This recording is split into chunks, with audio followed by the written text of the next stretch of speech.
La Vista, baby. He said $50 to make you holler. I mean, that's amazing. Do you know how much it costs now? The level of inflation because of this song. I mean, it's amazing. Guys, we're here to report the news to you, are we? I mean, there's some other news out there. There's some significant news that happened at 1 o'clock in the morning. Last night, this morning, I was awake. I was at the club. You guys know I party hard. Wife and I were out there. So, but there was breaking news. Then I didn't go live. You know, I waited for my Cara raid. I do Cara. And then I was like, okay, I got to go live. I'm going to go live.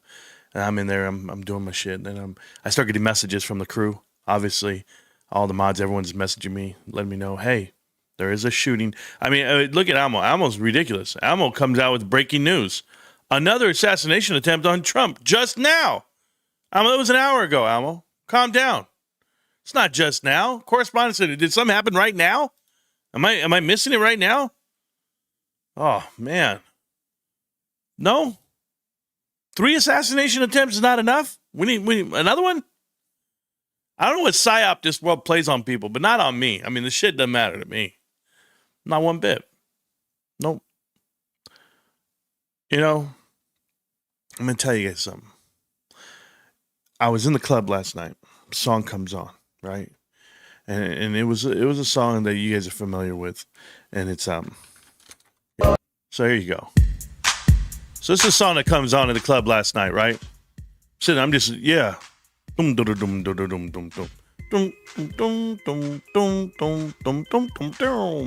baby, let's go dance. Come on, let's go dance. It's time to go dance. No. My phone's going off. Hold on, my phone's going off. What is this shit? And I see it.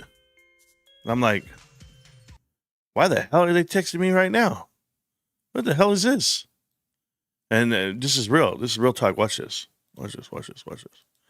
You guys tell me what time these came through versus the time that I replied to them. Let me see. Oh, I said 1 o'clock because it was 1 o'clock Eastern when they came out. I'm so sorry. It was 11 o'clock. Yes, we were in the club. You guys know my wife and I go out. So here was the message. 1:45 Central Time, 2:45 whenever. This was written. It tells you right here. The previous day it was at 13:27, right after the market closed for my time, but East Coast, whatever. Forget GameStop. This boring but beautiful dividend stock is the safer retail buy. GameStop cash-rich balance sheet provides a floor, but a lack of top-line growth may limit the ceiling. That was what was written on the 23rd. Okay, good. Let's go to the next day. The next day. Oh, did you guys want me to talk about Trump getting shot at and whatever? The White House Correspondents' dinner? No, that's not what I'm doing tonight. Nope. I was rushing to get to you about GameStop because I wanted you to know Motley Fool wrote at 1:20 in the morning. This is dire, Motley Fool. I don't think people understand what this means. Okay, I want to make this very clear to people. Before I ever got into, goodness gracious, management, retail, the way to run companies, the way to invest, before I did any of that, I actually worked for the media, right? I worked for Gannett. I was a senior recruitment advisor for, goodness gracious. I sold for careerbuilder.com. I worked for USA Today, worked for all of it, right? The Arizona Republic, the Palm Springs, the Desert Sun, did all this stuff. Great, honestly. It was awesome. But I'm on the sales team for advertising, and I was the salesman of the year. I did all this stuff. I was part of the pods that sold the most and did all this stuff. Guess what we would find out about publishing? Publishing something at 1 o'clock in the morning is utterly pointless unless you're directing it towards one thing and one thing only.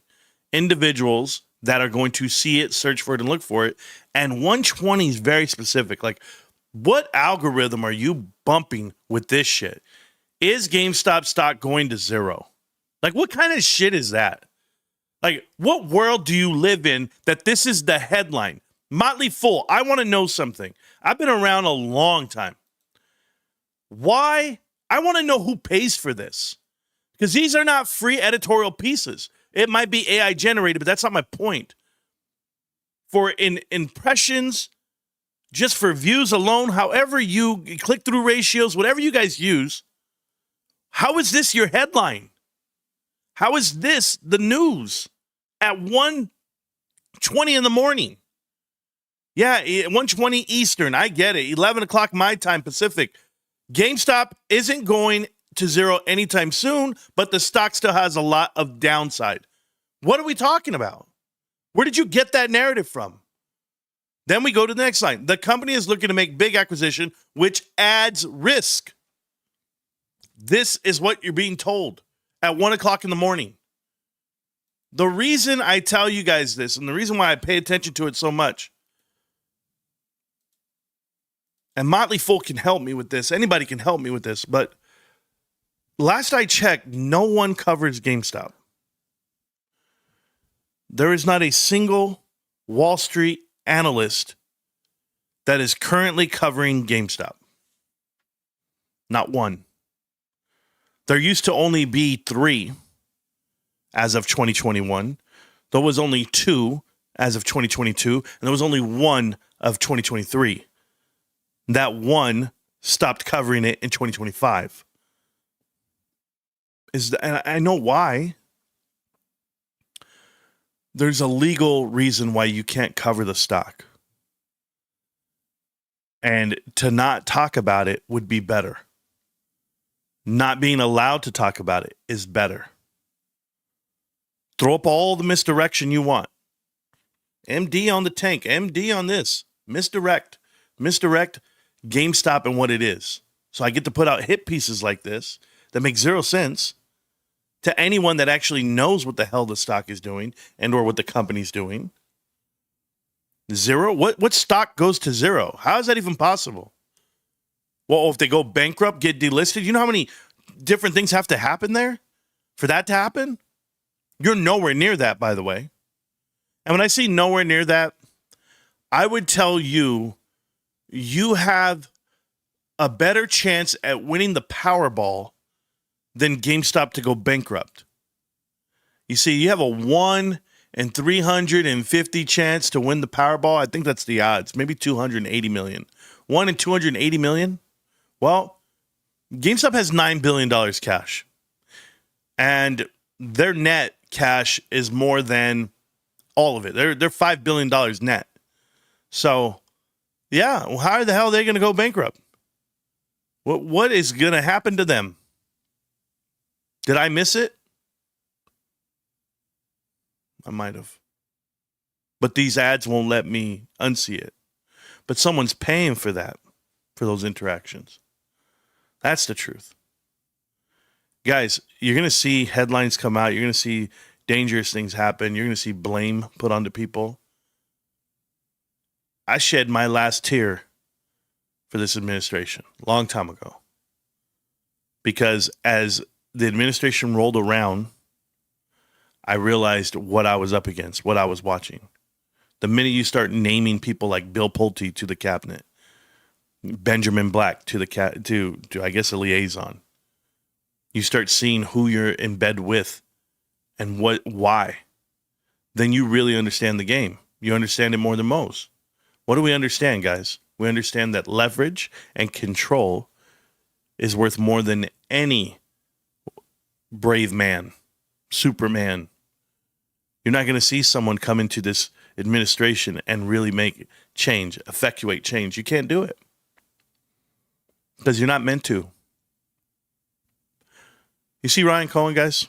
Ryan Cohen was a 20-something-year-old billionaire. 30-something-year-old multi-billionaire. That's not normal.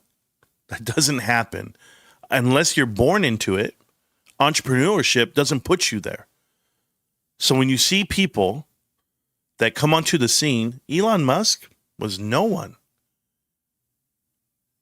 This short squeeze of the downside of the market, of everyone betting against Tesla, made him the richest man in the world via the stock. No, it's not cash, guys. It's stock. That's it. That's his value, stock.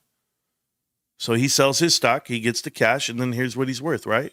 Any given day, his value can go up or down by a couple of $billion. But that's all because the whole world shorted that stock and they bet against it. Then they had to reverse. They had to go. You think Tesla's really worth $1 trillion? $1.5 trillion, whatever the market cap is today? No. Not even close.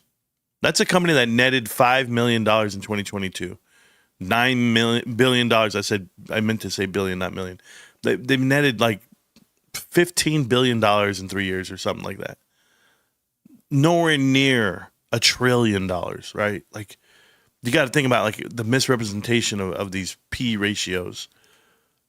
So that's the valuation. The valuation is whatever people are willing to pay for it, and they have to pay a premium. And now they're on this other side of saying we overbought it. It's overvalued. They hold the long of an overvalued thing. They have no choice. That's how they hold it up. That's how they pay for their next misstep, the next bet. So as bad as Tesla was, and trust me, it was a bad bet for a lot of people. And a lot of people lost. Elon Musk won. We get it. We get that side. But now that's the long? Okay. What are they still short? What did they really bet against? Well, let me show you guys something. Here's a chart. Here's a chart for GameStop that hasn't moved in 6 years. We've been holding it for 5 years, 5.5 years essentially. And you see the green line here. This is where it's at today, $24.95. Okay? Let's make this very clear to you guys. $24.95 is a horizontal line that is right on the money. Right here, 24.95. Cool. Done. So that straight line across is the monthly chart. That is the resistance right there. You see it? We can't get above it. That's fine. But look at what it is from previously from your other side over here. That was your support of the candle itself. So to get pushed down, then pushed back up, then to settle, we're at the same takeoff point from where we were previously. It's no different. And we're still here. And this is where you either get stretched out sideways or you start picking back up. But the water tells us, and that's what this line is here, this is the water. And it could be a lot of things. We had it way down here at the bottom. We're like, okay, maybe we could find a run from here. Is that too strong? It can be, and why? What adjusted? What adjusted was the bonds. We did some offerings, and that limit where we're going to be. Now, a lot of people say, well, Marantz, see, the offerings told a different story. The offerings told us that we're not going to go up anymore because now they're going to use that to hedge us. That's what was said. Okay?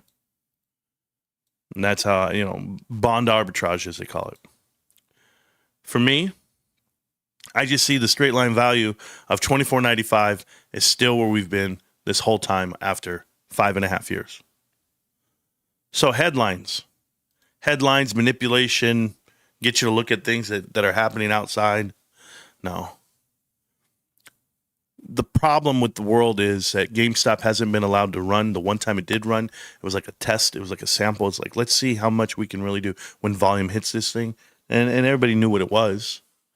But to really scare him, Ryan just said, all right, I'm going to offer more shares to people. Let's see how many people want to buy this at 20. Why would we do bond offerings at 20 and not 10? You ever ask yourself that? Is it that we were able to raise money? We're able to do ATMs at 20. Somebody wanted in for $400 million. I remember we did that specifically. We did a $400 million raise in October of like 2023 or something. 2024, somewhere in there, 2024. It was like one random day. We're like 400 million. Everybody's like, why are we doing? And I remember Richard Newton melting down. He was like, why are we doing this? Why? We don't need the money. He was mad because his options were shit. He had calls. Loser. Loser. Listen, I'm the worst. I'm going to sit here and brainstorm about GameStop for like the next 20 years. I log in, I log off. I log in, I log off. Don't care. Why do they cover the stock?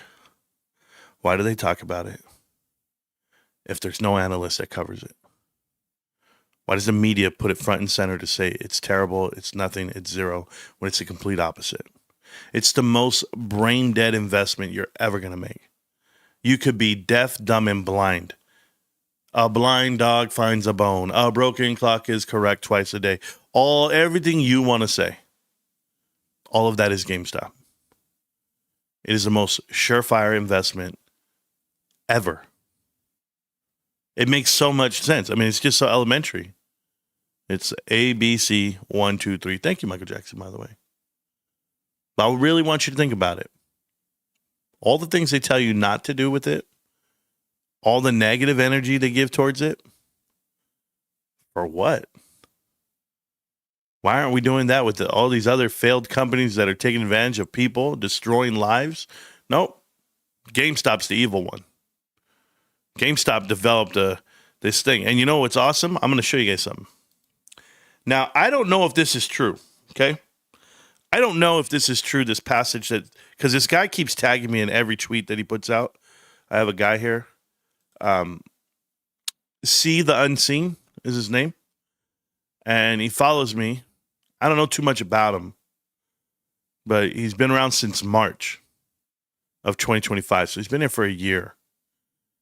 And he posts a lot. He posts a lot, right? Random shit. But he always tags me. And like he'll tag me right here. He tags me with Ryan Cohen, me, Power Packs, Michael Burry. He'll tag me on the most random shit, like right there again, just tagging me, which is cool. I don't have a problem with it. It's just what he tagged me in this time and what he said this time was different. It was absolutely different. I want to show you guys. I like my own shit. Don't worry about me. Here we go. GameStop Echo, who is me. Power Packs, Ryan Cohen, Roy and Kitty. Okay. Tokenization and verifiable ownership is key. Tokenized one of one with real world assets on the blockchain via Loopring, only with GameStop. You see? It's weird. Because I didn't see anywhere that somebody told me that Loopring and GameStop are still doing a deal on the blockchain. Okay, let's draw this back. So there's some people here that don't know what the hell any of this means. And you guys are going to be like, what the hell are you talking about, Marantz? All right, so let's talk for a second, okay? First, you got to know crypto. You got to know crypto and you got to know the world of NFTs. So there's this theory that I had years ago with GameStop when they promoted the NFT marketplace. I was the only guy that was big on this, but for a whole different reason. It wasn't what people thought. So NFTs, non-fungible tokens. For them to exist, they have to be built and uploaded, on-ramped onto a blockchain. Now, you have to have cryptocurrency to exchange and pay for it. There are gas fees if you're on layer 1 versus layer 2. But Loopring had this agreement with GameStop where they had the technology to partner up and upload items and give it, its own blockchain identity. And we all knew the ad. You had your own wallet, and we uploaded all these damn NFTs. At the time, we're trying out the technology. And so what this thing is telling us is what I told you guys. What makes GameStop so valuable is that there's a technology built within Power Packs that's never been seen before. And it limits, you see, when they say a new way to collect, it's so much bigger, man. I have to explain this to people and they don't. Some of you guys already get this. Some of you guys understand it. I'm trying to draw it all the way back to the beginning. So I have some cards here. I have some cards. These cards, okay, they're physical. They're mine, right? And if I send them into the vault of PSA, or if I buy them online and I buy them, on powerpacks.com, there's two things that can happen. Well, the first thing is this has a nomenclature that is independent to itself. The number is, they can't be duplicated. PSA developed a program that allowed them to number the cards without duplicating them, okay? So that's the number, that's the card. It's very unique. Each card is unique to themselves. But what if I wanted to track ownership, and it's peer-to-peer, and you can't manipulate it. You can't mass produce it. You can't manufacture. You limit fraud by doing it this way on blockchain, because the blockchain technology is that you cannot duplicate, you cannot create fraud or additional, phantom anything. Tokenization is what they call it. You tie one cryptocurrency token to each piece. Ideally, it's like that on the blockchain itself, whatever it may be. So when you build on the blockchain and you tie these digital tethers to each piece, it goes with you. So if you have a wallet, if you have a vault address, it doesn't mean that you have to upload it to this wallet, right? Like this GameStop wallet. I mean, per se, if we name it something different, oh man, this is how smart GameStop is. So what's the, okay, this is in business, guys. Oh God, we got to do business 101 before we get back to that. Like I have to teach. In business, you do not have to use the name to identify the product. Right now, the black eye of the market is NFTs. If you use the word NFT, they write you off. They say you're using a digital art piece in a digital world, whatever. Okay, cool. Now let's attribute that same technology, but to physical, and we don't have to call them NFTs because they're non-fungible tokens. We're going to call them power packs. What is power packs? Power packs is something that it's just a name, right? It's tissue. It's Band-Aid. It's a brand. It's McDonald's. You don't need, it doesn't give you the name of what it is, but you know what it is. This is marketing. So as people know what power packs are, whether they be physical or digital, digital is a physical because you can own it.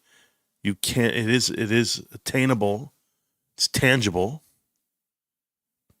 But GameStop created a technology that the world is going to adopt. Collectibles are going to be tied to a blockchain so that you can be peer-to-peer, and you know who owns it, and you know where it went, and you know the value of it. It can't be manipulated. That's the idea behind it. Now, how do you start up this, this Rolodex, this Dewey Decimal System? Have you guys ever went to the library back in the day? We used to go to this library, and there was these little wooden boxes, and you'd pull out the stack of cards, and you look up the cards, and you'd shuffle through them, and you'd find the book you were looking for, the name, and you go, okay, and then it would tell you, that book is over here located on aisle this, aisle that. Like, it was always changing, and it was amazing how we did things before just having answers in front of you. But it's as if GameStop went back to the drawing board and said, here's the new technology. Here's the previous technology that we used for Marketplace. We can implement that for this. And why? Because you have to have, we talked about this too, an RR, a response rate. In marketing, this is huge. You have the factor, right? So what is the factor? And in this case, how many dollars and what card and what's the value and how many interactions and how many spins and how many, like you would be doing all of this math, and you would come up with all these ideas of what's the value of this product. Then you get to go ahead and ask people to invest with you, or show the technology and ask people to adopt it and use it for their said business, because this is something that you own the IP on. You own the patent. You have to patent all of this. And that's why PSA has to look at GameStop and say, these guys are geniuses. They're doing the things that no one wanted to do because it's hard work. It's hard work to create a system from scratch and then it get mass adopted. But how do you onboard? How do you inject it into the community? Like, you got to do it slowly. You got to say, this is beta. This is how it starts. Like, power packs today versus where it will be in 40 years, 20 years, hell, 5 years. I mean, light years different. I'm telling you, it has no choice. There's too much technology there. You have to think, it's not just RLG. right? The random loot number, random number generator, whatever, RNG. It's not that. It's more than that. It's ownership. It's discovery. But it takes real genius to understand the code behind it, the algorithm. I mean, this is the TikTok algorithm up for grabs, and you bought TikTok for $50 billion. What are you buying GameStop for? Because they have this technology and they made it better. They made it better than everybody because they understood it from an NFT platform to where it is today. So now that we kind of understand each other, hopefully you guys are tracking. If you're not, you can ask questions in the chat. It's fine. A lot of you guys don't ask questions because you've been here for so long and you know exactly what I'm saying. Yeah, well, I don't want to say it's looping. I'm not like, that's why I said this information that was given to me right now, I'm not sold on it. What the hell is that on this? Okay, cool. Ooh. Been posting today? Yeah, the fake 120 post. Yep. Dodgers killing right? Yeah, we don't care about sports, bro. Okay, so check this out. They always want to talk to me in private, bros. These guys are all sick. They're all gross. Trying to slip in my DMs. So power packs are generally considered superior to Courtyard IO due to a more secure, decentralized, and transparent on-chain contract, preventing potential manipulation. While both off-graded slab mystery packs, $25 to $2,500, Courtyard has a higher risk of bad pulls and reported shipping issues, whereas Power Packs utilizes Loopring L2 IPFS for secure, verifiable ownership. Courtyard popular instant digital ripping on mobile with 90% instant buyback options to sell back unwanted slabs, suitable for quick, convenient gambling style openings. Yeah, you see, here's my thing. Best for collectors wanting to secure. That's GameStop. Okay, cool. Well, here's my thing. We have the Vault, we have PSA, we have eBay, we have all the real partnerships, right? We have the biggest of biggest. And if you ever want to start something, you want to start a game, you want to start a website, you have to have like a CTA, a call to action. And GameStop initially when they launched, they're like, we don't have enough cards. And they were seeing like just people going through and opening packs and excited. We did it here, and I was like, whoa, okay, this can be dangerous. But for me personally, it's like, no, I'm good. I see people opening them. I see them promoting them. But I think over time, the real collectors will show up. And they're going to buy the cards and they're going to hoard them. They're not going to spin them and sell them back. The ones who spin them and sell them back, those are guys who don't understand the value, 5-10 years from now. I'm already up 97% on one of the cards I bought. I'm up an additional, it was like 30% on a Tony Gwynn card that I got. I understand how it works. I was opening packs for everyone on the show just to see it, just to do it. But if that's where you're at, if that's where your heart is in the collector's world, this thing's is Disneyland. It's Disney. And guess what? If you guys don't know this about Disneyland, it's very expensive. Very expensive. But I'd much rather own it than chase it. There's no one that can come out with the same platform, the same identity, the same partnerships that GameStop currently has. We have the market. We have the TAM, the total addressable market cap for this. Ripping power packs online. We ripped it out of everyone's hands. GameStop is superior. For them not to get value on the stock market, guys, I've been with you for the last 5.5 years. The GameStop stock has not gone up. It's $24.95 still. For all of you that don't remember, that number, $25 a share, a little bit above the average. But GameStop has increased their cash on hand 1,000%. To go from $938 million all the way up to over $9 billion. That's phenomenal. No matter how I don't even care how you say they got the shares. Well, they got the shares. They diluted it. What, 25%? What's the dilution, really? How much did they sell of this company to get $10 billion? You ever ask yourself that? I want you to think about it, guys. The float will increase 150. You tell me what it'll increase. And then I'll show you what the value is market cap wise. And then you're saying to yourself, okay, so they sold off 25 to 30% of the company, and they did that for how much billions? 5 billion? Let's just call it 5 billion. But they did it how many times? They could do it 5 times, couldn't they? They could do a little more every time. What would the value be of the company? It's 10 billion today. It's 12 billion today. What should it be?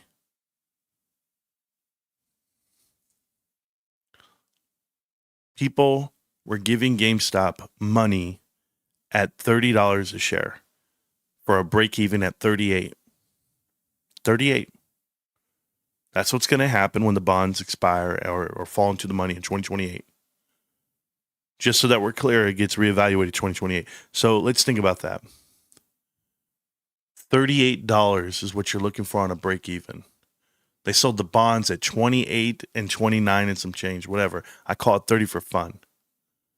But if it's 30 and the float is 590 all the way up to 600 million shares, then you throw on the warrants, 650 million shares.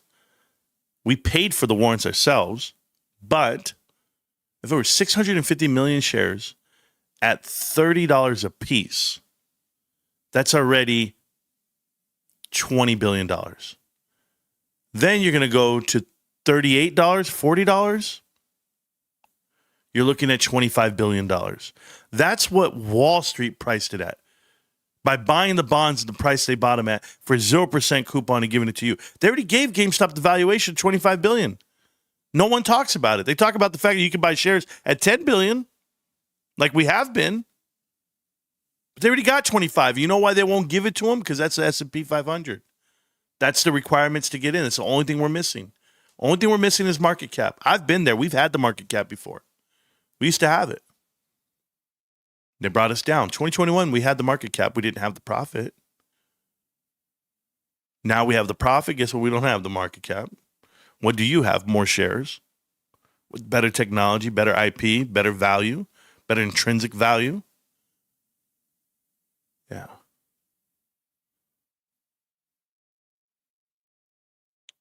Do all the breaking news you guys want.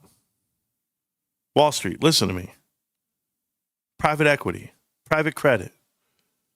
All of you, listen. Do all the headlines you guys want. Try to rock the system. I've been there. I lived through 9/11. I went through COVID.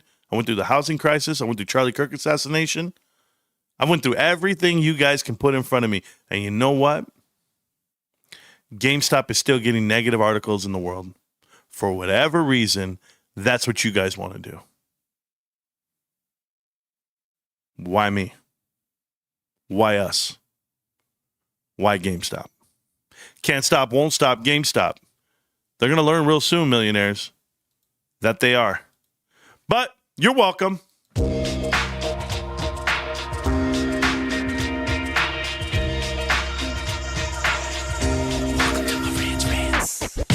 Welcome to Marantz Rantz, no advice on finance. Spin the wheel and take a chance. Get an NFT and a little education. The system got undertow, that knowledge is flotation. You wanna learn? Well, you came to right place. You're pumping AMC, might get slapped in the face. Get your due diligence, know who the villain is. Don't be a sheep when the shepherd's carnivorous. So come learn, laugh, and maybe you win big. And listen up, y'all, the wheel is not rigged. Everybody get a chance in the live chat. Kyoto spin.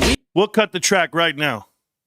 You mean to tell me AJ had a soccer game, his championship game, and Team 51 didn't know about it? All right, so our world's biggest fan, we have a biggest fan, by the way, guys. I don't know if you guys know that. You might think you're my biggest fan. You're not my biggest fan. It's AJ. AJ, shout out to AJ. He's a little dude, little man that I've had the pleasure of meeting. And AJ is our biggest fan. Okay, our number one fan. He shops at GameStop. He gets his cards graded. He rips packs. He watches the show. AJ's the man. Flat out. 20 years from now, AJ's the man. And we know why. Because his pops is buying GameStop shares. And his pops wants to give him a special shout out right now. Shout out from Anthony, who's our best friend here. He says, hey, Marantz, can we get that shout out to AJ's team? The boys played and they won their soccer game for the season championship today. He hustled his butt off. He's playing D. Proud of him. Yeah, little buddy. Hey, that dude runs. You know why AJ's fast? I don't know if you guys know this about AJ. And shout out to the whole team for winning the championship. But here's the reason why AJ's fast. And this is always the case. If you got an older sisters, they're faster than little boys. I mean, they're fast, bro. They'll chase you down. So if he's like a little ninja, he's fast. The other part is he runs in the sand. Guys, this guy can run on the beach, just like run, like a gazelle. So that right there, if you work out in the sand and then you go out to the field and you're running the field, you're going to be lightning fast, bro. Shout out to AJ. We want to see him in the World Cup very soon. Just checking in. AJ, the king, the man. Congratulations. Look, everybody's saying congratulations, AJ. You got one from Carter's Corner Pocket. There's another YouTuber. You got a congratulations here from Donko. We got you. Anthony knows what's up. Post a video in the Discord. You do what you do. We're fans of AJ, period. Matter of fact, next time, hey, AJ, listen to me, man. I know the season's over now, but it's not over. You're already working for next season, so start working out now. Don't stop. I know you want to relax and celebrate. You won the championship. Woo, yeah. No, start working now. Grind out now. There's always somebody working harder than you. When it comes to YouTube, you guys think about it. I put out thousands of videos a year, right? Thousands of videos this whole time in these last 5 years. Thousands. Literally thousands. Guys, we're at 900 million hours. Is it 900 million? No, 900,000. 900,000 hours viewed. We're trying to get to 1 million hours viewed. I'm trying. Forget 1 million views. We did that 7 times over. My point is this. Someone out there is working harder than me on this shit. There is. I'm not oblivious to it. I'm okay with it. They do them, I do me. But I'll tell you what, let's keep grinding. Shout out to AJ. Let's get it. Drop down and give me 20, AJ. That's what we do. We celebrate. We do push-ups during the commercials. Remember, whenever you're watching a basketball game, you watch the Lakers just put it on the Rockets, they keep winning. During the commercials, do some push-ups. That's all you got to do. You watch football during commercials, do the push-ups. Do your best. But hey, when it comes to GameStop, you don't have to do much, babe. Buy it, hold it, rip it, pack it, do it again. Buy it, hold it, rip it, pack it. Bro, I got all this shit, bro. I'm ready. I'm ready to go out tonight with my wife because we just got to go out again. I mean, we went out last night. We had a blast. We have a blast every time. You know what my highlight was, though, of last night? I don't care. The highlight last night of my whole night was I went to Denny's for dinner again, bro. You guys already know. I went and had French toast, had an omelet that was terrible, but the French toast, man, made my whole night. All right, let's go get it. We got to get going because I got to go play some TFT. That's what I do when I'm having fun. I'll see you guys around. GameStop. Can't stop, won't stop. GameStop. We cut out the theme song to congratulate my man. AJ, I got another theme song for you, and it's right here. Let's get it. Sorry, bros. I got a question from Ricky. Ricky's got his boy with him. Said he has a lot of questions for us. The show's not over. So let's go back, Ricky. I just saw your chat. Let me get you an invite. Anybody can join the show. You know that. We got AJ on the chat, by the way. AJ on the screen right now. That's AJ. He's a Marantz Rantz street team. Yeah, I'm getting on the Discord right now. Click the link to join the show. So AJ's on the street team, by the way. Out there, you're gonna be fine, bro. You know you're good with me, Ricky. Okay, so I'm on the live chat. If you want now, Ricky, jump in on the Discord. If you guys don't know the Discord, it's massive. Over 1,800 something people. Hold up. Here's my dude. There's AJ. Okay, I got AJ. He's in the screen. So they won the championship. Hold on. They got the whole crew. Let's give them some love real quick. I got the video. I got the picture. Hold on. I got the picture of the team, bro, right there. So AJ's in the bottom with his hand up. That's cool. That's my guy. Shout out to the crew. It's right there from Oxnard, California. They won their little soccer league championship, and he's a big GameStop fan. He's a huge supporter of the show. So shout out to AJ. He gets the love in the show. There you go, AJ. All right, now let's get to the real shit. There's wind blowing outside. Man. All right, in the chat right now, Ricky B. What's up, Rick? Oh, hold on, Rick. Hold on, Rick. I see you, but for some reason I can't hear you, so hold on. I don't know why I can't hear you. It says here that you're muted. You're not muted anymore. There you go, bro. Oh, you hear us? I hear you. Do you want to be on the camera or not? Yeah, dude, I don't care, man. Okay. Because you know, No, but, I'll put you on. I don't mind. the only thing, he doesn't want to be on camera, but No, he he's has fine. questions about GameStop. Yeah, he's fine. I got you, though. Here we go. You're on the show with the crew. Damn, I'm looking. That's Well, how Ricky. many cameras you got on me, dude? One right now. But you know, that camera adds 20 pounds, bro. You might have like 3 cameras on me then. There you go. Yeah, you looking good. Looking chubby as hell. No, you good. All right, tell me what you got. So, I've been telling him, watch your show. Sure. And honestly, I don't know if he has or hasn't. I doubtful. I'm telling him, don't sleep on this investment. Oh, yeah. Yeah. And I was telling him that you have $9 billion cash, and then he's like, "Well, these other companies got money." And I was trying to tell him that the covenants. Yeah, well, Yeah. I'm just learning from you. Sure.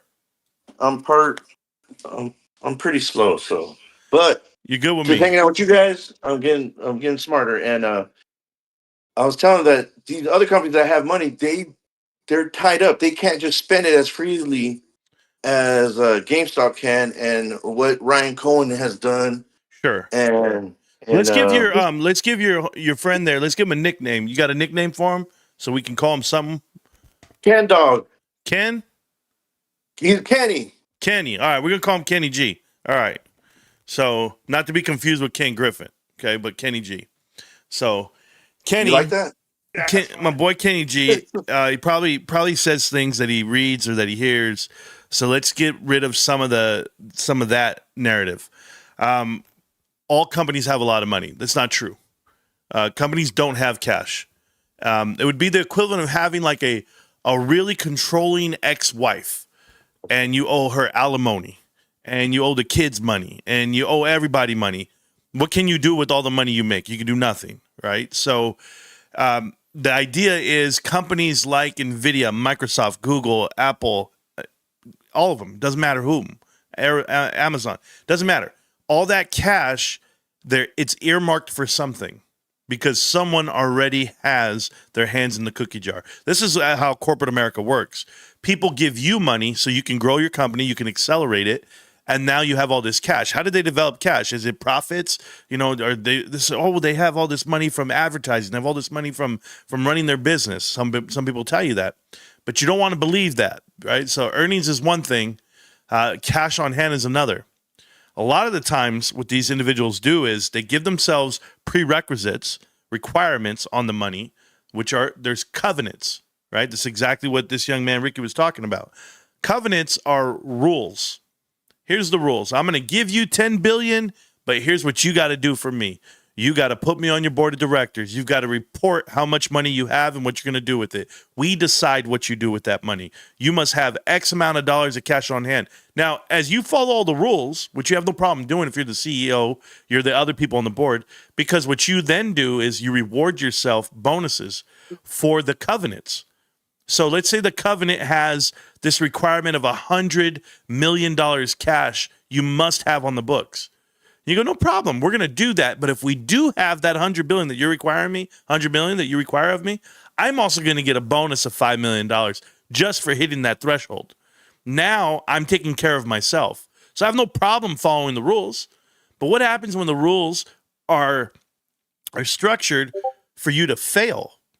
That's where you know that it's not a great investment.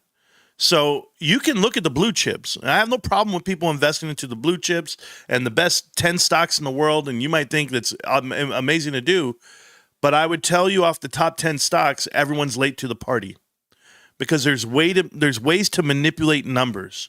If you've ever done we can't manipulate numbers. Us as Americans, us as adults in America that are just living check to check or paying bills on time, we can't manipulate a number. We can't go to the bank and say, I make this much money because I have this much in commitments to me. The bank doesn't care what you have commitments to you because those commitments might fall through. In the corporate world, they do care. In the corporate world, the stock market and the company are two totally different things. To see value on the market and to see value in a company, two totally different things. Yes, sir. You're maybe talking a little too smart for us. Okay. Can you dumb it down a bit? Sure. Sorry. No, it's okay. It's okay. I'm going to run it back a different way. Remember, let's talk about something. Let's answer something. Let's say, why is GameStop so special? There you go. Is that fair? Okay. Yeah, That's fair. Write it down in crayon. Sure. We're going to do it like a 3-year-old. We're going to do it all. Here's the deal. Why is GameStop so special? Since the 1970s, the stock market has been a playground for the elites. Individuals with information that they don't share with you, the common day man. Now, the common day man, myself included, we don't even get involved. We're too busy watching the NFL draft, watching the NBA playoffs, watching everything around us with the exception of what actually happens in the stock market. And shit. Yeah, we're distracted to a point and to a fault. We'd much rather not know, right? Ignorance is bliss, as they say. But as you find out over all these years, companies and people and endowments, and those are just words to use, right? I'll give you an example. Retirement funds. If you work for a pension, that pension plan is invested into investments. That's how they get a return, and they're able to pay people out in payments. Well, those investments that they've made are always winning. They've never lost. And what they found out in the 1980s was that if I bet against the market and certain investments, I make a bigger profit. So they get to bet on the game that is happening. They get to bet if a company is going to succeed or fail. And how do we do that? We can accelerate the demise of that company. So I was telling you. Okay? Yeah. You can infiltrate the company and you can accelerate the demise. You can make it look like, hey, it just happened. But have you ever how many seen companies have failed? Yeah. Sure, but have you ever seen like a black widow? That's what I call them. The females that jump from one rich guy to the next, to the next, to the next. It's not that they fell out of love. It's just the fact that they made their money and they moved on. Right. In our case, it's called vulture capitalism. They're vultures. They go into companies, they tear them apart, and they kill them. And then the rest of the world makes a bet on that. So you're saying, why would you put all your money on that stock? I'm getting there. You got to understand the whole game before we get there. Okay? So while everyone's picking losers, that's what you do in America. It's too hard to pick a winner. I'd rather pick a loser because I know how to make it lose. All I have to do is go into the company, spend all the money they have, make a bunch of bad decisions, and there it is. Now it has to get sucked up and eaten by a bigger something. This is why Walmart exists. This is why Costco exists. This is why Amazon and Apple are so massive, because they've eaten up all the little guys. They're killers. Now, as they're eating up all the little guys, you see a little guy named GameStop. And GameStop is so easy. All you have to do is just go buy the media. If I go buy the headline that says GameStop's a terrible company, GameStop's going bankrupt, GameStop's going out of business, if I buy those headlines, you believe it as a consumer. And as an investor, you believe it. But if you were to take away the headlines, never read them, and go to the SEC filings, you go read the actual documents that the company produces that tells you profits and losses, and you see that company's actually profitable, that company has a plan, that company's nowhere near bankruptcy, well, then you know the lie is happening. And the lie happens because they want to win that loser bet. And in this case with the GameStop, there was a 30-year-old billionaire, very young kid at the time, 7 years ago, came into the company and started buying up shares and started rewriting the books. Yes, sir. I think he's going to know his name. What's the guy's name that I told you, the CEO Of GameStop? that's the one he He's telling you, he's explaining Ryan Cohen. without saying his name. right. Oh, come on, dude, he just said the name. Ryan I know Cohen. You're fired, dude. We're going to say it Ryan 20 times. Cohen. It's okay. Ryan Cohen. Ryan Exactly. Cohen. So Ryan He Cohen loves was a Chewy too. well, he invented He's the Chewy.com dog from owner. scratch, but people don't know him. At 15 years old, he was making websites. You know, he's a prodigy. He's outrageous. He's out of his mind. He's so brilliant. He's the new Warren Buffett. Yes, but with ideas. It's way different. So where do you think this stock is going to go? Is it going to go higher? He thinks it's going to go left. Well, I don't know. I mean, Sir, you know, Up respectfully, and to the right, Kenny. respectfully, when's the Kenny. best time to buy stock into it? You know, Here's It's what'll like a happen. tree. Here's what'll happen. Yesterday, You have to learn how to value $9 billion cash. $9 billion cash. It's like, have you ever seen the movie Waterworld? right? Kevin Costner? Yeah. You saw it?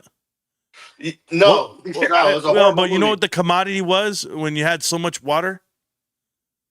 It was land. They said, "Oh, you got sand? Sand's worth more than all of this." Well, in a That's world so that's much of it. melting, in a world that's devalued, in a world that's crashing and correcting, that $9 billion and the optionality of the $9 billion is the difference from any other $9 billion. It's a different $9 billion because there's no company in America where a CEO and chairman of the board is allowed to invest his own dollars aligned with the company's dollars. GameStop has that in their bylaws, that this CEO and chairman of the board, Ryan Cohen, is allowed to invest his own personal wealth, which he's already a multi-billionaire, in addition to GameStop's wealth, because they understand what's about to happen. There's a reset coming, and he's not the only one that knows this. Okay, Ryan Cohen is the one manufacturing it, yes. And there's a guy out there named Roaring Kitty with the red bandana, and they make movies, and he has 9 million shares of GameStop. He has $250 million worth of it because he understands where it's headed. But that's not it. The giveaway, the one that took it all the way.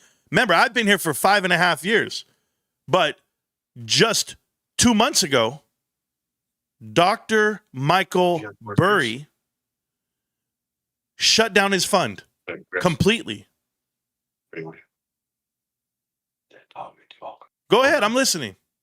Oh, no, we're just asking him if I can grab another beer. Oh, But man. no, I'm still listening. Ricky, knock him out. I'm going to knock him out right after you. I'm doing beers right after you, I promise you. Whenever my wife brings them to me, I don't know where she's at. But, Dude, hey, this guy, you should see the tacos and all the food Oh, that shit. his wife makes for him. Oh, my God. my wife's the best cook in the world, bro. Right. I know, I Yeah. stand by that. So But that's fine. Go ahead, keep asking questions, Kenny. no, I just I've never invested in any stocks or anything like that, and then Right. I've known Ricky here for many years, and he offered me to get some silver, to buy in some silver and everything, and I made a mistake on it because it was real low back then. So, and then I got back in contact with him, and he was telling me about this GameStop and everything. So I was just kind of interested about it because I never bought anything, no stocks or anything. So, and then he got you online here to explain everything. But Let's get his phone, get an app, Yeah. download it, and buy some stock right now on camera. Yeah, well, you can't do it because the market's closed. But So we can set him up. But here's what you do. Here's how you do it. I don't give out financial advice, but I'll tell you how I've done it. I log in every day to my brokerage account that I set up, and I transfer over $20 a day. $20 every trading day. I don't care what the price of the stock is. And I just keep going along. Now, there's days that I can do a little more. There's days that I can do a lot more.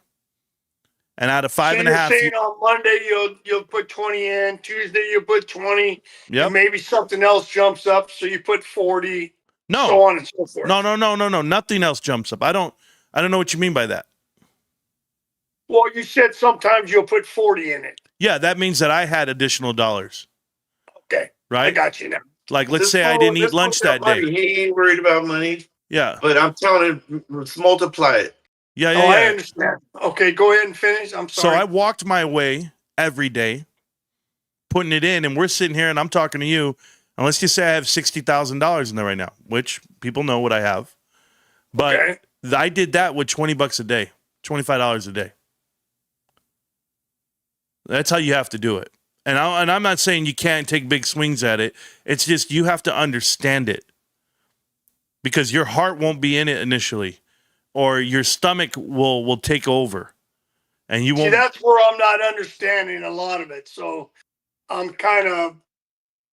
Maybe, okay, I was trying to explain to him about private equity and how private equity is kind of infiltrating all kinds of different companies. Sure. And the reason that GameStop is almost opposite to that is because Ryan Cohen kicked out private equity. Hey, dude, can you go grab some more beers? And I'm going to ask him if we can talk in private.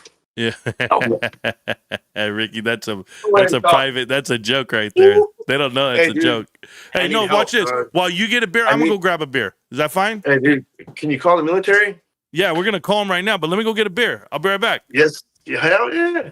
Too bad I can't watch the show while this is going on. You're on the show. What up, fucking Carter's Corner Pocket? Happy birthday, Amber. Michael Venuti. Dynamite 51. What's up with you? Hey, everybody. Oh, my gosh. Kyoto. Oh, my God. There's so many of you guys. Dude, this is a awesome community that you guys have built. I'm a better person because of this channel. I'm even though I'm buzzed right now, but I've been able to save quite a bit. And if I buy a share on Monday, I'll have 51 shares.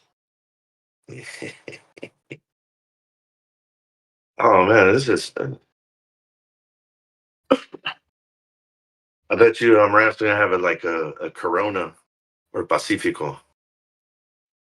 Hey, that food he has all the time looking pretty good. I'm gonna start putting pictures of my plates. You're like, good luck. I'm telling you right now. All right, I got my beer. I'm gonna send you some salsa. Here you go, Pacifico. I knew it. I was saying that on camera a minute ago.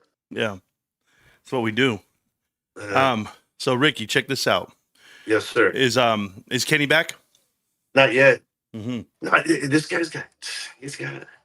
Yeah. I'm gonna try to tell him, dude, this could be for your grandchildren. It'll change his world. It'll change his life. But hey, oh no, I was. Hey, thank you, man. Because I spoke to you. I gotta go find the video, and so my laptop broke, and that's why I haven't been able to do the clip the dots lately. So I forgot you do that. I forgot that's the collab you do. Yeah, you're on it. So I was gonna I got my new laptop. I'll get it going again. And, that's good. Here you go, Kenny. I got my own beer. I'm going with you. Beer for beer. Beer for beer, Kenny. Or well, you didn't use the facility. Or do you have any more questions, Kenny? No, just basically, according to you guys, that GameStop is a good stock to buy into. So nope, not us. Not according to us. According to the world. According to Ryan Cohen. According to Michael Burry. According to Roy and Kitty. According to 15,111 people here on this show. basically it's a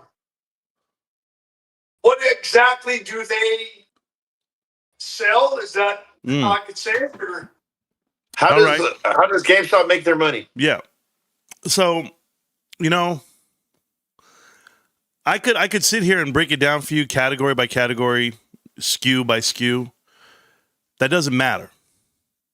What matters is numbers. A company that once lost, and you're a businessman, apparently, if a company is running and it loses $500 million 1 year, and then 3 years later it makes $600 million, let's say $1.1 billion swing. That should be noticed. That should be awarded. That should be rewarded. And on GameStop's level, the stock price hasn't moved. So it's like a mad dash to get to something that everyone else hasn't been made aware of, because you've never seen anything like this in your life, Kenny. There is no stock analyst in the world. And listen, there's 40,000 of them. There's 250,000 stock reporters throughout the world, worldwide. And there is zero that covered this company. And you have to know why no one covers the stock. We're talking about there were 7 analysts in the past in 2021, and they all retired in one day. They all just said, nope, no more coverage at GameStop. We're done. The last guy said no more coverage because we don't have the pay. We don't have the I forget the word that he used, but the resources. He said, we don't have the resources to cover this stock. So when the whole world's not covering it, you should pay attention to it. But what do they sell? What do they do? Well, there's Pokemon cards, there's collectibles, there's you know what they did? They had this Q4 in 2022. I believe their gross profit margin was 16% that quarter. That's Christmas. Gross profit margin is 16%. 3 years later, 4 years later, right now, 3 years later, they just finished Q4 at 35% gross profit margin. More than 100% increase, double the gross profit. That is unheard of in the world of retail. So what makes, what makes you advertise this stock for people like us? What made me do it? Well, yeah, what do you get out of explaining all this to us? Nothing. What do I, everything's free. Dude, you get fucking entertainment. This fool burns people. That, like, I don't have to, but I pay you YouTube $3.99 a month. But he never asked me to do that. I want to do it. I don't have my hoodie on right now, but I got a badass hoodie that I rock all the time. I got my coffee mug. I got a couple paperback books. I'm about to order my hardcover book through this gentleman. And he's ex-military, Trumpski, and he believes in Jesus Christ. All right. So like his character alone, I off of that, I'm not the smartest man, but off of that, Kenny, you know where I work. Like, how the hell do I have $32,000? Well, something you know what I mean? Look into because of this guy. Yeah. It was just like he said, brick by brick. Little $20 here. Instead of drinking a whole 18-pack, boom, I buy a stock. I buy a share. You know what I mean? Right. And it had. He saved me because I was with some other company doing. It was after COVID, so I didn't know I was being manipulated by media, and I was buying like stocks blindly. I didn't even buy stocks before, you know what I mean? Right. So I got like Tesla, Apple, Target. And it's funny because he was talking about Sundial. It was a marijuana company. Stoners. Right. But I bought AMC, and it was weird because they were talking shit about GameStop. So I was like, oh, I didn't buy GameStop. And dude, I made money on some of them, and then I made even money on Dogecoin. But then when GameStop went down to like $12, I'm on one of these videos thanking him because I flipped over, I jumped ship, and got all in on GameStop, and I've been in at $12 all the way to 25. Right. And now ice runs through my veins, and I just put money in. I don't give. When it dips, I'm fucking happy because I'll fucking buy any more. Cheap. You know what I mean? You know It's a what? fire sale. Oh, I'm sorry. No, you're fine. Thank you for that, Ricky. Thank you for saying your testimony. Kenny asked a question. You asked, what do I get out of this? I'll tell you what it was, Kenny. I don't know if you've ever been around this world lately. A lot of things happen in the world, and everyone's afraid to speak up or be themselves. And I used to watch YouTube. I was a YouTube watcher. I would watch guys on YouTube, and I would watch them lie. And I could tell they were lying because I have a background in investigations when I was with the military police and CAPIT investigating child abuse prevention interrogation. I've done a lot in life, but I can just tell things. Like I read people when I see them. And so I was watching YouTubers lie left and right, and they weren't saying the right things about GameStop because I was reading the balance sheet a different way than they were.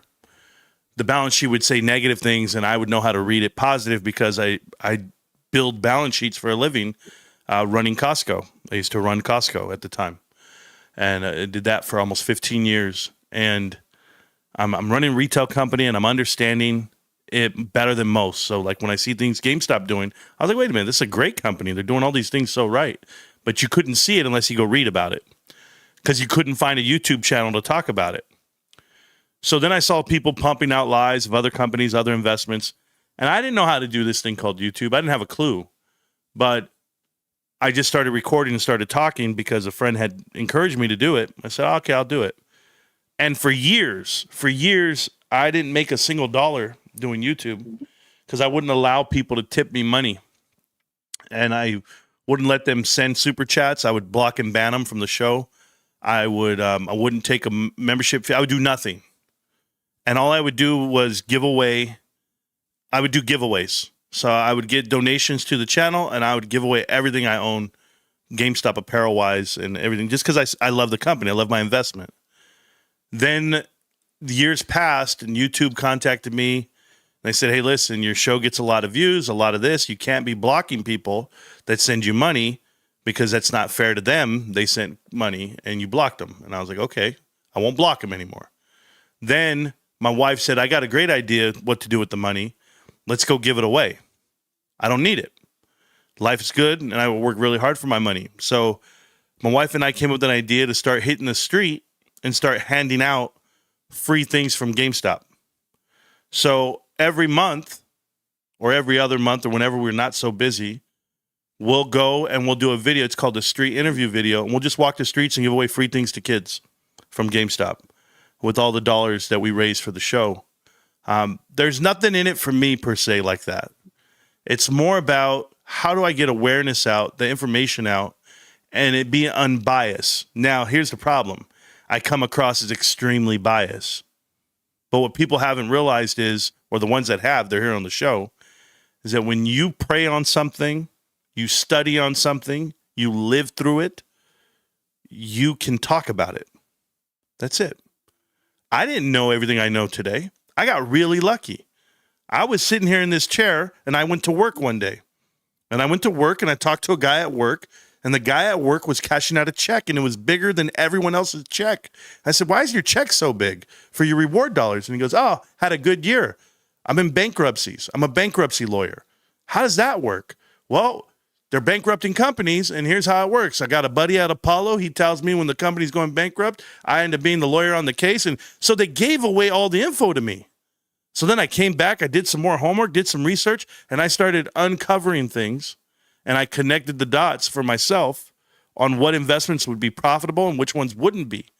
Then I started making some guesses, some educated guesses. And when I found out I was right about these investments, And I found out that it was all going to work out in my area. That's when I found the most pain for myself. They doxed my wife. They doxed my son. They doxed me personally. They attacked me at work. They came and recorded me at work. They threatened my life. All of the things they've done, they put me in multiple documentaries to ruin my credibility or try to, and didn't work because I work harder than them. I'm here every day. I live my truth. So no matter what you do to me, it's not going to matter because I'm on a path from a lot higher place. That's why I wake up every day. So is that the only stock? I mean, I'm sure you have other stocks. Is this the only stock that you have, or do you have other ones? I only own GameStop. I will never buy another stock. Okay. But he's very knowledgeable, and I'm not saying that he did have Costco because he worked there. Yep. And then occasionally he speaks highly of Nike. But well, the meal value, ticket- not highly of the company, but the value. The value's there. There's value in other investments. Dude, but you're calling everything right. Well, I wish I was a little bit more like I could have been killing it if I everything that you said, like, oh, this company's gonna crash, this company's crash, coal's going to shit. Yep. I could be shorting these companies Yep. and making a killing, but I kind of I feel the is it moral or ethically, like, why do I want to bet and make money on the demise of a company? Yeah, so there's this moral compass, right, that everyone has to battle with. So that's why I don't surround myself with individuals who say, well, I'm here to make money. Stay broke, baby. Well, like the guy, what's his name, owning the float, right? That guy owned by the float. That guy comes out and he says, oh, no, I'm going to buy this company, even though it's a failed company, even though their CEO has ties to Jeffrey Epstein and doing the child trafficking, all that crap. Why would I give that identity to me? I'm not going to do it. So I buy the most American thing. The most American investment is GameStop. It's not that there's not a better investment. There's not a better investment for me, but I understand this one the most. And I've seen other things go up and go down, and I called it. Yeah, I know I call it when stuff's going to go up or go down. But that's not, that doesn't matter to me. Yes. Well, is that stock going to stay the level it is now? No, you better jump on the train I'll say right it a now, different or way. you're gonna miss the ride. I'll say it a different way. There's nowhere to go but up. With GameStop. There's nowhere to go but up. Nothing can stop me. I'm all the way up. You got to think about it like this, Kenny. When a company has $9 billion of cash and their market cap is $9 billion, how's that possible? You're buying cash for cash. See, I don't understand how it works. Yeah. So if he has all this $9 billion, Yep. is he going to invest it in other places to bring the stock up? Or how does that work? Yes. You make the company bigger. But let's talk about you, for example. Let's say you had, we'll use realistic numbers just for us in this conversation.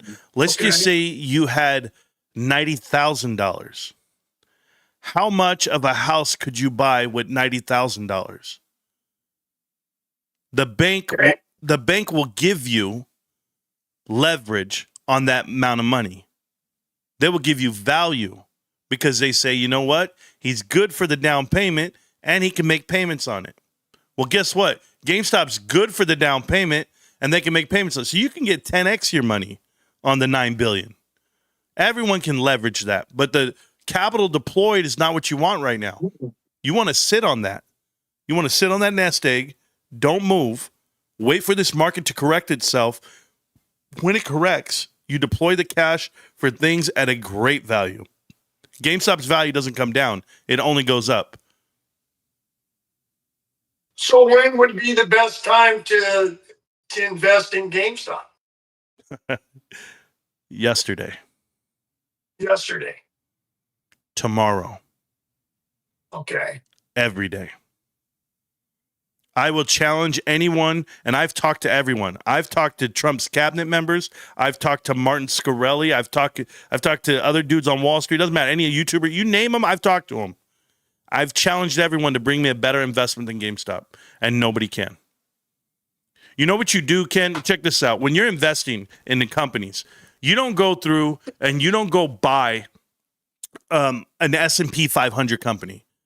For companies to graduate to the S&P 500, they had to develop, build, show, and then they graduate into it, and now they're in this group of the top 500 companies in the world. Now, you can go up or down with that group, but that group travels in a pack. They're their own group. That's called the SPY. So that's everything in America, the top 500 companies. What you want as an investor, you want to get the one company or two or three or five, whatever it may be, that's in the mid caps. They're on the outside looking in. They're trying to get in. They can't get in yet. But if they were to get in, the run would be amazing because that's what happens when you get in the S&P 500. There's ETFs. There's groups of stocks that are invested based off of allotment. That means they have to buy it. I know I said that fast and it's different. But GameStop's not in the S&P 500. When they get in, it's a run to the mountaintops. That's the point. Will that stock ever split or no? Oh, the split doesn't matter, but they just split in 2022. The split means nothing. A split means nothing to a stock. Can you tell them about price to book value? Oh, sure. Price to book.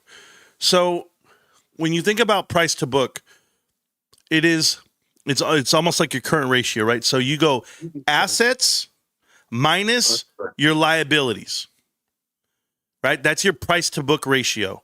What are your assets minus your liabilities? In GameStop's case, or how about this? In Wall Street's case, the average book value in the S&P 500 is almost 10x. Right? So they get 10 times their assets versus their liabilities, 10x. GameStop's currently trading at 1.5 to 2 in that range. Let's just call it 2. I'll say 2. So they're trading 2 times book. To be on average with the rest of the market, you'd have to take the stock price today and times it by 5. So that would be $125 would be the ideal price for GameStop. Right there already, I'm fucked. That's on one metric. That's on one metric. Maybe at that point I could buy a car. Cash. Would it? But I wouldn't. Oh, what's the price of the GameStop right now? $25 Per share. per share. So Ricky bought it at 12, so of course it doubled in his price. Yeah, but it's you could buy it in that one moment, but if you've been buying it, then your cost average moves up, which is fine. So my cost average, I'll give you an example. Like I've been buying it every day for 5.5 years. I'm at $23. Okay. I'm around there. I'm right on Marantz heels. So what do you go through? Robinhood or Don't matter. You can go through anybody. I go through Fidelity. And I copied him, and I did Fidelity. Go through Fidelity, and I also did Robinhood, and I also got E-Trade. I'm buying them on all of them. Okay. Whichever one. Doesn't matter. But what's going to matter is the world's going to come running. That stock be at the highest level. We'll say that one more time, sir. How high do you believe that stock will be, in your opinion? 10 years from now. 10 years from now. Well, okay, well, Kenny, have you heard of Dr. Michael Burry? No. Oh, man. He's the number one investor in the last 25 years on the market. They make movies about these guys. Yeah. So, I mean, if you buy it for 25, yeah. $25 a stock, just to round it off. Yep. Where would that stock be in like 2-3 years, you think? It can go all the way to 220, 400, 1,000. Per stock. Yeah, per share. Yeah, absolutely. Per share. Okay, have you heard of Berkshire Hathaway? Yeah, isn't that Warren Buffett? Warren Buffett, right? Yeah. How much is his share? 700,000. 400. It was 400,000 at one point. Well, he has more than I have, that's for sure. Yeah, but you guys got to be like, let's get back into reality on this. I want you to hear me on this, okay? You're asking questions like transactional questions. You're asking, what is the price of the stock and what will it be? And that's not the way you look at investing. Investing is not about selling your stock and taking that money off the table. Investing is putting money in, watching it compound and grow, and then making decisions that are necessities on when to shrink that nest egg if you had to at all. I'd much rather have $2 million invested and not need it than $200,000 and cash out. Like it's just a way of thinking. Right. No, I understand what you're saying. Yeah. Yeah. So when you're asking me how big is it going to get? But there will be a time where you need to cash out, correct? No, God willing. What would I don't? At that point, would you borrow against your assets? You could borrow against your position. You can unwind, right? So you want to limit yourself. I believe the threshold is $66,000 a year, tax free. So if I were to unwind $4,000, $5,000 a month, then I could do that, and I make my life a whole lot easier. Dude, that's what I've been wanting to ask you because I didn't even know how to ask that because I like hope this ain't even for me, it's for my kids. I'm okay. I can live in a cardboard box. We all can. But every man can. But I don't want my babies to suffer like that. I want. Well, you know what? Not my daughter, but my son will make him suffer. So you make a tough young man. Do you know what's generational wealth, Ricky? Do you have any idea? No, man. I'm a first generation Mexican here in the United States. So let me tell you what generational wealth is from a standpoint of what most people don't understand. I don't want to interrupt you. Yeah. I want you to break it down, but I don't want no trust fund babies. I want my son to be. No, I understand that part. But think about it like this. When someone dies and their parents leave them stuff behind, you'd like to think the house is free and clear. So if I had to sell it, I could get something out of it, or I can go and sit in that house and it's mine. Right? Yeah. That's a championing way of thinking. But imagine you being free and clear for your kids. When you pass, they all are free and clear. So that burden is not on them. And they get to live a little easier. They get to breathe a little more. That's generational wealth. So being free and clear in a home means a lot. And it can take a lot of the stresses in life off of you. What it does is it gives you optionality. What career you take, where you live, and what you're willing to take on. How many kids, how are you going to expand, how are you going to grow? All those things you take into consideration when you're free and clear. When you're not, it's a burden. It's a stress. I got golden handcuffs. I got to keep this job that I hate. I got to keep working for this asshole. It's all of those things. So that's where you want to free up your children. It's not about dollars. It's about privilege to a different degree. And once you have that, that's where they get to expand and be who they need to be or who they would like to be. There's dreams that people have. I have a dream. My dream was to be on creativity and stuff. Yeah, but here's my dream. It's right in front of you. I want to be on YouTube. I want to do this from the comforts of my home and still be there with the children and the wife and do the deal. I'm still working. I'm still grinding. But I'll tell you what, I pray that I do this the right way, that I take my time, that I'm pragmatic, that I actually look for it and I say, you know what? I will need it one day, Kenny. I might need it. We never know, through sickness and in health. Maybe a family member gets sick. Maybe they need something in it. And maybe I'm willing to sell on that end. But it's going to take a lot out of me because I understand the worth of this. Realize that Ryan Cohen's compensation package illustrates a whole different investment if people really read it. He don't get paid. He makes $0. He doesn't take $1 from the company. Imagine you didn't get paid when you were running West Coast Concrete. Yeah, but think about that for a second. His pay package explains that if GameStop makes $10 billion cumulatively, then they have $100 billion market cap, then he gets paid shares to himself. He gets to buy shares himself. Well, here's the thing. They're telling you there's a roadmap that tells you GameStop's going to be worth $100 billion and they're going to make $10 billion. So if they're going to be worth $100 billion market cap, what is that per share?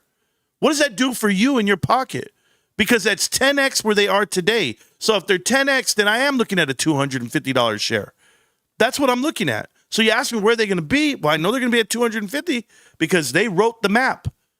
They already know where they're headed. Now, how are they going to get there? What are they going to do? I'm not a part of that conversation. My conversation is to enlighten the world, teach the world, tell them what I can do. And I do it one brick at a time, one person at a time. Kenny, you're the one guy I'm talking to tonight. There's no one else I'm talking to you but you. Tomorrow, it'll be someone new. But I'm willing to spend the rest of my life telling people what GameStop really is. Because once you uncover it, once you see it, you can't unsee it. Yeah, I'll have to look into that. You know, I there's a thank you book. There's a book Ricky can buy you. Ricky knows about the book. I wrote a book. It explains everything. I listen to you and everything like that. I feel that if you're so passionate in that stock, I mean, put a little bit of money in there and see where it goes. I mean, breathe on it. Breathe on it. Sleep on it. Think about it. What would you think for a first time buying in? How much would you think? You know, $10. $10 and let it roll and see what happens. No, $10 today, $10 tomorrow. Right. No, instead of you drinking your Pansias. Look at this. Look at this. I'm gonna tell it to you straight up. I had a buddy of mine. He put in 50,000 the first day. 50 grand. I said, all right, you got 50 grand. Here we go. It went down to 46,000 and he sold. That all happened in the same day. He said, oh, hell no. It was going down. I said, oh, you don't know how to invest. I'm sorry. You don't get it. So he lost 10,000 in a week. He lost 4,000 in 2 hours and he sold. Yeah. Because if you sell, then you lose. No conviction. Correct. Right. I've been up. I've been down. I've been up 4x my position. I didn't sell. And I'm not going to. Because I know where it's headed. You'll see what this is when you want to commit yourself to something. Then you sit there and you go, okay, I get it. Look, as long as the company keeps improving, there's fundamentals. There's earnings. There's a whole breakdown, and I do this every quarter. I break it down for everybody to the T. If I was wrong, I would have been wrong by now. That's the point. In Wall Street, you don't get to survive 5.5 years of saying something's worth something, and then it'd be gone or up. It'd be somewhere. GameStop is just sideways. 5.5 years of sideways. Well, crazy. That's what Tesla did. Tesla did that for 11 years. And then the levees broke. Are you ready to ride for 11 years, Kenny? Now watch this, Kenny. Watch this. If you remember Tesla was a nothing company. They came out of nowhere. You didn't know who Elon Musk was. But because they bet against that company, the world did, the company produced, survived, but because they bet against it, he won. Now look at the company. And he's the richest man in the world to ever walk the planet at $800 billion. That's because the world bet against it. Now, GameStop, the world bet against it. Ryan Cohen's sitting here. Ryan Cohen has a pay package right now for $35 billion. When this is all said and done, and I'm telling you, God's green earth, we're going to be here. I'm going to be here. You're going to be here. Ricky's going to be here. Ryan Cohen's going to be the richest man in the world. He's going to be the richest man in the world, and people don't know it yet. But you don't even know his name. You don't even know who he is. He's a 30-year-old. He's in his 30s, multi-billionaire, entrepreneur, CEO, chairman of the board. There's nobody like him. He is the next Berkshire Hathaway. He is the next Warren Buffett. And he quoted in saying, we're going to be the next Warren Buffett, but we're going to do it much faster on accelerated timeline. We already know that. We've known that. Wouldn't you like to be a billionaire? And here's how you're a billionaire. Once you buy one share of GameStop, you're a billionaire by proxy. They have $9 billion deployable. They have a billionaire CEO, chairman of the board. They have all the optionality in the world, and you own the stock. Why wouldn't I want to own that? Because the world's not allowed to talk about it. That's the truth. Well, I thank you so much for your information. I really do. And I probably will end up getting something. Well, you do you. No pressure from me. I'm just letting you know what I'm doing. No, I appreciate your time, man. We've been talking for like an hour now, and I'm so thankful that Ricky put me on there to really understand how it works and the conviction that people have in GameStop. It's damn. I'm just one of 15,000 investors here on this show. I'm just one man. I can't duplicate myself. I'm not more than anyone else here. Everyone has equal But weight as spend me your time with us. every I day. mean, that's Saturday night you're spending time talking with a bunch of guys drinking beer. That's something. I appreciate that. I really do. Well, you seem like a stand-up guy. Ricky's got a good buddy there. And I just Yeah. want to thank you because Ricky's my buddy. We've been hanging out for 5 years. It's no joke. Yeah. Church. But I appreciate you guys so much. You guys have a blessed evening. Hey, let me ask you something there, Kenny, because I don't give a shit about the copyright stuff. What's your favorite song? What type of music you like? Oh, it's all rock and roll, man. Yeah, what kind of rock and roll? Talk to me. Oh, this guy's a DJ too. Oh, I like, I'm 66. I like it all. You 66, huh? I'm 66 years old. Oh, okay. No, Fucker. he's asking, so pick a song. He's gonna play it. Offhand right now, I like Thank You from Led Zeppelin. you said Led Zeppelin. I already had it typed in. You have no idea because I was gonna play "Full in the Rain" because that's my favorite song. But I got.